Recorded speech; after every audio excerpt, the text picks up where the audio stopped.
जी दोस्तों, ਇਹ ਮੈਂ ਤੁਹਾਨੂੰ ਸ਼ੌਕ ਕਰਵਾਉਣ ਲੱਗਾ ਰਾਮਪੁਰੀ ਕਬੂਤਰੀ ਦਾ। ਤੇ ਇਹ ਜਨਾਬ ਮੈਂ ਤੁਹਾਨੂੰ ਪਹਿਲੇ ਦੀ ਅੱਖ ਦਾ ਸ਼ੌਕ ਕਰਵਾਵਾਂਗਾ, ਫਿਰ ਇਹਦੇ ਮੈਂ ਤੁਹਾਨੂੰ ਪਰ ਕੁੰਦੇ ਦਾ ਸ਼ੌਕ ਕਰਵਾਵਾਂਗਾ।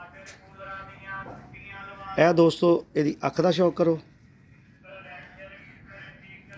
ਤੇ ਇਹ ਮਾਦੀ ਦੇ ਪਰ ਆ ਰਹੇ ਨੇ, ਲੇਕਿਨ ਇਹਦਾ ਤੁਹਾਨੂੰ ਮੈਂ ਪਰਾਂ ਦਾ ਵੀ ਸ਼ੌਕ ਕਰਵਾ ਦੇਣਾ। ਇਹ ਦੇਖੋ ਦੋਸਤੋ ਇਹਦਾ ਪਰ ਕੁੰਦਾ,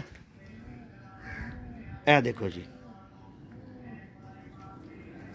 ਇਹ ਦੂਸਰੀ ਸਾਈਡ ਦਾ, ਇਹ ਪਰ ਇਹਦੇ ਪੂਰੇ ਆਣੇ ਨੇ, ਫਿਰ ਮੈਂ ਤੁਹਾਨੂੰ ਦੋਸਤੋ ਇਹਦਾ ਸ਼ੌਕ ਕਰਵਾਵਾਂਗਾ। ਇਹ ਦੀ ਦੁੰਬ, ਇਹ ਮੁਕੰਮਲ ਕਬੂਤਰੀ।